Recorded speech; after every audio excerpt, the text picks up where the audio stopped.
একদিন রমজান মাসে আল্লাহর একজন ওলি সফর থেকে বাড়িতে ফিরছিলেন। এমন সময় হঠাৎ রাস্তায় ইফতারের সময় হয়ে যায়। তিনি তখন তাড়াহুড়ো করে একটি বাড়িতে গিয়ে উঠলেন এবং একজন সুন্দরী মেয়েকে দেখে তাকে সম্বোধন করে বললেন, হে মুসলিম বোন, আমি একজন রোজাদার, ভ্রমণ থেকে বাড়িতে ফিরছিলাম। হঠাৎ করে ইফতারের সময় হয়ে গেল, কিন্তু আমার ইফতার করার জন্য এক ফোঁটা পানিও নাই।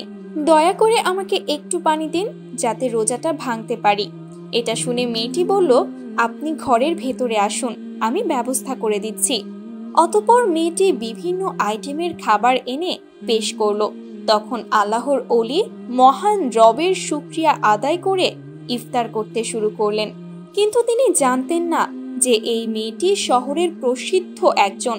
তার আসল নাম ছিল লায়লা, আর মানুষরা তাকে রাতের রানী বলে ডাকত।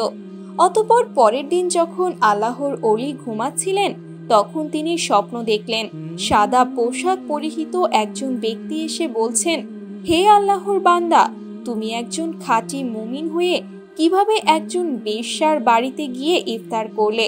এটা শুনে আল্লাহর ওলি স্তব্ধ হয়ে গেলেন এবং বললেন, আমি তো জানতাম না সেই মেয়েটি খারাপ চরিত্রের মানুষ। যদি জানতাম তাহলে কখনো তার বাড়িতে যেতাম না। তখন লোকটি বললেন, যেহেতু মেয়েটি তোমাকে খাবার দিয়ে এহসান করেছে, তাই তুমিও তার উপর এহসান করো। যেভাবেই হোক তাকে খারাপ রাস্তা থেকে ভালো রাস্তার দিকে নিয়ে আসো। এটা শুনে আল্লাহর ওলি বললেন, এটা কি চাইলেই সম্ভব হবে? সে একজন প্রসিদ্ধ দেহ ব্যবসায়ী। শহরের ধনী মানুষেরা তার সাথে রাত কাটানোর জন্য যায়। সে কি তার পাপের রাজ্য ছেড়ে ফিরে আসতে চাইবে? তখন লোকটি খানিকটা রাগ দেখিয়ে বলল, সে পাপের রাজ্যে আছে বলে ভালো হতে চাইবে না। এটা তুমি কিভাবে জানলে? তার সামনে কি কখনো ভালো হওয়ার সুযোগ তুলে ধরেছিলে? এটা শুনে আল্লাহর ওলি চুপ হয়ে গেলেন। অতঃপর পরের দিন তিনি আবারও সেই লাইলার কাছে গেলেন। লাইলা তখন আল্লাহর ওলির চেহারা দেখে চিনতে ভুল করেননি। সে তাকে দেখে কিছুটা অপ্রস্তুত হয়ে গেল। এই অবস্থা দেখে আল্লাহর ওলি বললেন, আমি তোমার কাছে সময় কাটাতে আসিনি, বরং তোমাকে একটি সত্য জানাতে এসেছি। এটা শুনে লায়লা প্রথমে অবাক হলেও তার কথায় কৌতূহলী হয়ে গেল। আল্লাহর ওলি তখন আবারও বললেন, আমি একজন সাধারণ মানুষ, এখনো আলোর দিশা খুঁজে বেড়াচ্ছি। আর তুমি এমন একজন মানুষ যে অন্ধকারে থেকেও আলোর দিকে ডাক পাচ্ছ। লায়লা তার রহস্যময় কথা শুনে হেসে ফেলল, কিন্তু তার হাসির পেছনে এক অজানা শিহরণ বয়ে গেল। এই ব্যক্তি যেন তার মনের গোপন গভীরে লুকিয়ে থাকা প্রশ্নগুলো শুনতে পাচ্ছিল। অতঃপর তিনি এক টুকরো কাগজ লায়লার হাতে দিয়ে চলে গেলেন। সেই কাগজে লেখা ছিল, তুমি সৃষ্টি হয়েছ শুধু মানুষের বিনোদন দেওয়ার জন্য নয়, তোমার জন্মের উদ্দেশ্য আরো গভীর। তুমি কি সত্যকে জানতে চাও? এটা পড়ে লায়লা চিন্তায় পড়ে গেল। গভীর রাতেও লায়লা ঘুমাতে পারল না। তার হৃদয়ের মধ্যে যেন এক ঝড় হয়ে যাচ্ছিল। সে ভাবছিল, এই ব্যক্তি আসলে কে? কেন সে আমার কাছে এসেছে? অতঃপর পরের দিন লায়লা সেই লোকের সন্ধানে বের হয়ে যায়, কিন্তু বহু খোঁজাখুঁজির পরেও তার কোনো সন্ধান পেল না। অবশেষে লায়লা শহরের হাকিমের কাছে উপস্থিত হলো এবং সেই পথিক সম্পর্কে তথ্য জানতে চাইল। হাকিম প্রথমে অবাক হলেও পরে ফিসফিস করে বলল, লায়লা, এই লোক কোনো সাধারণ মানুষ নয়। তুমি কি জানো সেই ব্যক্তি কে? উত্তরে লায়লা বলল, না না, আমি শুধু জানি সে আমাকে প্রশ্নের জালে ফেলে গিয়েছে। তখন হাকিম বলল, আসলে লোকটি একজন সাধক। তার নাম জায়েদ। বহু বছর আগে সে ছিল একজন ধনী ব্যবসায়ী, কিন্তু একদিন সব কিছু ছেড়ে দিয়ে সত্যের সন্ধানে সে বেরিয়ে পড়ে। সে কেবল তাদের কাছেই যায় যাদের জন্য আল্লাহর কোনো পরিকল্পনা থাকে। এটা শুনে লায়লার হৃদয় কেঁপে উঠল। সে বিশ্বাস করতে পারছিল না যে তার মতো একজন নারীর জন্য আল্লাহর একজন ওলি এসেছিল। এরপর লায়লা হাকিমের কাছ থেকে আল্লাহর ওলির সন্ধান নিয়ে রওনা হয়ে গেল। এদিকে আল্লাহর ওলি একটি মসজিদে বসা ছিলেন। তিনি লায়লাকে আসতে দেখে সীমাহীন খুশি হলেন এবং কোমল কণ্ঠে বললেন, তুমি এসেছো তাহলে? আমার বিশ্বাস ছিল তুমি আসবে। তখন লায়লা শুকনো গলায় বলল, আপনি আমাকে এই প্রশ্নগুলোর সামনে দাঁড় করিয়ে দিলেন কেন? এটা শুনে আল্লাহর ওলি হেসে বললেন, কারণ তুমি জানো তুমি শুধু এক রাতের সৌন্দর্য হওয়ার জন্য জন্মাওনি, বরং আল্লাহ তাআলা তোমাকে সৃষ্টি করেছেন ঘরের রানী হিসাবে। এই কথাগুলো যেন লায়লার হৃদয় কাঁপিয়ে দিল।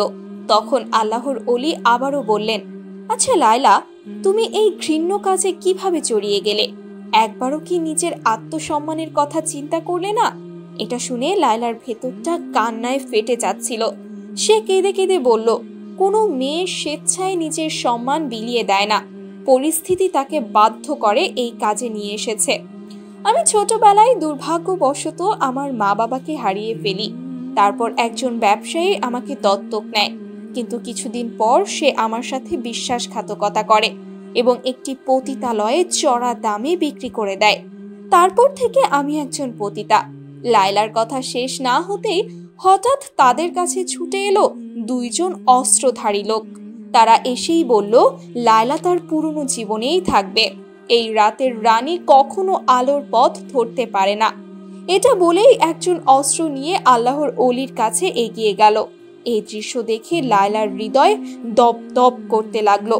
সে কি করবে কিছুই বুঝতে পারছিল না। একটা সময় লায়লা কাবা কণ্ঠে বলল, এই ব্যক্তিকে কোনো আঘাত করবে না, তার কোনো অপরাধ নেই। তোমরা বলো, এখন তোমরা কি চাও? তখন একজন অস্ত্রধারী বলল, তোমার ফিরে আসা দরকার। তুমি আমাদের পতিতালয়ের জন্য একজন রত্ন, আমাদের শক্তির উৎস।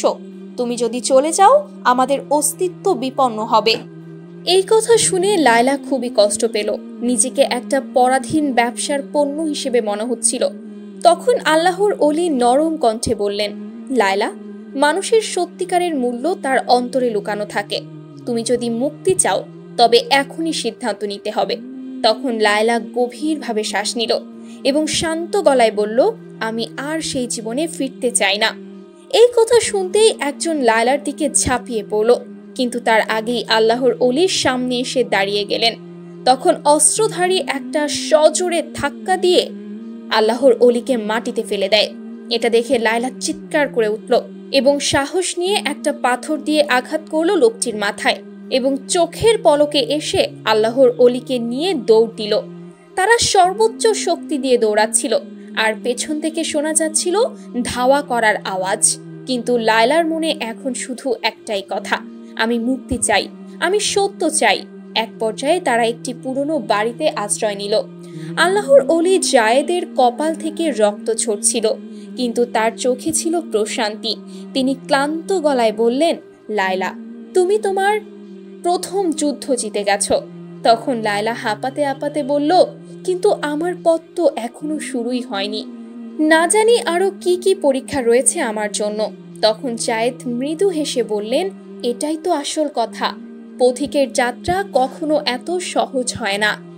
এদিকে শহরের অন্য প্রান্তে অস্ত্রধারীরা আবারও জড়ো হচ্ছিল। তারা জানতো লায়লা পালিয়ে গেছে, কিন্তু তারা এটা জানতো না যে লায়লা আর আগের সেই রাতের রানী নেই। এদিকে পুরনো বাড়িতে লায়লা আর জায়েদ লুকিয়েছিলেন। লায়লার হৃদয় স্পন্দন তখনও দ্রুত চলছিল, কিন্তু তার মনে এক নতুন অনুভূতি কাজ করছিল। এ যেন এক ধরনের সাহস, এক ধরনের মুক্তির স্বাদ। অতঃপর লায়লা জায়েদকে ফিসফিস করে বলল, আমরা এখন কি করব? তখন জায়েদ ভেবে চিনতে বললেন, তোমাকে শহর ছাড়তে হবে, কিন্তু এই অন্ধকার জগৎ তোমাকে সহজে যেতে দিবে না। এটা শুনে লায়লা এক মুহূর্ত চুপ করে থাকলো। তারপর বলল, কিন্তু আমি কোথায় যাব? আমার তো এই দুনিয়ায় কেউ নেই। তখন জায়েদ বললেন, আল্লাহর দরবারে যার কেউ নেই, সেই পৃথিবীর শক্তিশালী। আল্লাহর উপর আস্থা হারাবে না। তিনি ওয়াদা দিয়েছেন, কেউ যদি আল্লাহর রাস্তায় যাওয়ার জন্য চেষ্টা করে, তাহলে তিনি অসংখ্য রাস্তা খুলে দিয়ে সাহায্য করবেন। অতঃপর তারা রাতের বেলা শহর ছাড়ার জন্য বের হয়ে গেল। কিন্তু কিছুক্ষণ যাওয়ার পর দেখতে পেল অদূরে এই সীমান্তে অস্ত্রধারীরা টহল দিচ্ছে। এই দৃশ্য দেখে লায়লা এক গভীর শ্বাস নিল। তখন জায়েদ অভয় দিয়ে বললেন, ভয়ের কিছু নেই। শহরের একটি গোপন সুড়ঙ্গ পথ রয়েছে, যা অনেক পুরনো। তার ব্যাপারে কেবলমাত্র কিছু অভিজ্ঞ লোকই জানে। আমরা সেই পথ দিয়েই পালাবো। তুমি অযথা ভয় পাবে না। তখন লায়লা মুচকি হেসে বলল, কিসের ভয়? আপনি যেহেতু সাথে আছেন তাই ভয় পাওয়ার কিছুই নেই। তবে যেভাবেই হোক আমি মুক্তি চাই। অতঃপর তারা সুড়ঙ্গ পথ দিয়ে চলতে লাগলেন। কিছুক্ষণ যাওয়ার পর হঠাৎ পেছন থেকে পায়ের শব্দ শোনা গেল। অস্ত্রধারীদের কেউ হয়তো পিছু নিয়েছে। জায়েদ তখন লায়লার দিকে তাকিয়ে বললেন, এবার তোমার উপর নির্ভর করছে। লায়লা, তুমি কি সত্যি সত্যের পথে এগোবে নাকি আবারও অন্ধকারে ফিরে যাবে? তখন লায়লা এক মুহূর্তের জন্য চোখ বন্ধ করে বলল, আমি আলো চাই, আমি অন্ধকারে যেতে চাই না। লায়লা কিছুক্ষণ চুপ থেকে আবারও ফিসফিস করে বলল, আমরা কি তাহলে ধরা পড়ব? তখন শান্ত গলায় জায়েদ বললেন, সত্যের পথ কখনোই সহজ হয় না, কিন্তু যারা আল্লাহর উপর ভরসা রাখে তারা কখনো হেরে যায় না। এভাবেই চলতে চলতে সুড়ঙ্গ পথের ওই পাশে গিয়ে দেখলো সামনেই রয়েছে একটি লোহার দরজা, যা কেবলমাত্র বাহির থেকে খোলা যায়। এটা দেখে লায়লা নিরাশ হয়ে বলল, এখন কি হবে? পেছন থেকে অস্ত্রধারীদের ধাওয়ার শব্দ আসছে। তখন আল্লাহর ওলি জায়েদ দোয়া পড়ে ধীরে ধীরে দরজার একটি অংশে বিসমিল্লাহ বলে ধাক্কা দিলেন। সঙ্গে সঙ্গে দরজাটি ধপাস করে মাটিতে পড়ে গেল। তখন তারা আলহামদুলিল্লাহ বলে বের হয়ে আসলেন। তখন লায়লার হৃদয়ে কোরআনের একটি আয়াতের কথা মনে হচ্ছিল, যেখানে বলা হয়েছে, যারা আমার পথে সংগ্রাম করে আমি অবশ্যই তাদের জন্য আমার পথ খুলে দেব। অতঃপর তারা ক্লান্ত শরীরে মরুভূমির পথে দৌড়াতে লাগে। আরেকটু সামনে গেলেই হয়তো তারা তাদের নাগালের বাইরে চলে যাবে। এমন সময় লায়লা পেছন থেকে একটা আওয়াজ শুনতে পেল। পেছনে তাকিয়ে দেখতে পেল অস্ত্রধারীদের একটা তীর জায়েদের দিকে ছুটে আসছে। লায়লা তখন নিজের শরীরটা জায়েদের সামনে নিয়ে তীরটি নিজের শরীরে নিয়ে নিল। ফলে লায়লা ধপ করে মাটিতে লুটিয়ে পড়ল। তখন জায়েদ বিস্ময় চিৎকার করে তার দিকে তাকিয়ে দেখলেন যে রক্ত তার জামা কাপড় ভিজিয়ে দিচ্ছিল। কিন্তু লায়লার চোখে ছিল প্রশান্তি। সে বলছিল, আমি এখন মুক্ত, আমি অন্ধকার থেকে বেরিয়ে এসেছি। ঠিক তখন ওই মরুভূমির গভীর থেকে কয়েকজন রহস্যময় মানুষ এসে হাজির হলো। তাদের একজন জায়েদের কাঁধে হাত রেখে বলল, তোমরা সত্যের পথের যাত্রী, তাই আল্লাহ তাআলা আমাদেরকে পাঠিয়েছেন তোমাদেরকে সাহায্য করার জন্য। অতঃপর তারা লায়লাকে একটি উটের পিঠে বসিয়ে দিল। তখন জায়েদ বিস্ময়ে তাকিয়ে বললেন, তোমরা কে? উত্তরে একজন বলল, আমরা সেই পথিক যারা আলোর দিশা খুঁজে বেড়ায়, এবং আজ থেকে লায়লাও আমাদের একজন। এদিকে অস্ত্রধারীরা দূর থেকে সেই অদ্ভুত পথিকদেরকে দেখে তারা দাঁড়িয়ে গেল। তারা আর এগিয়ে যেতে সাহস করল না। অতঃপর 3 দিন 3 রাত ধরে চলার পর তারা একটি ছোট্ট গ্রামে গিয়ে উপস্থিত হলেন। লায়লা তখন ফিসফিস করে বলল, আমরা কোথায় এসেছি? উত্তরে পথিকদের একজন বললেন, এটা হলো আশ্রয়স্থল, সত্য সন্ধানকারীদের জন্য একটা গোপন স্থান এটা। অতঃপর লায়লা যখন গ্রামের ভেতরে প্রবেশ করলো, তখন একজন বৃদ্ধা সামনে এসে বললেন, তুমি তো সেই মেয়ে যে অন্ধকার থেকে বেরিয়ে আসতে চেয়েছিলে। লায়লা তখন মাথা নিচু করে বলল, আমি জানি না আমি কি সত্যি এই জীবনের যোগ্য কিনা। তখন বৃদ্ধা হেসে বললেন, আল্লাহর রহমত সব পাপের চেয়ে বড়, তুমি শুধু শুরু করো। অতঃপর লায়লা সেখানে নতুন ভাবে জীবন শুরু করলো।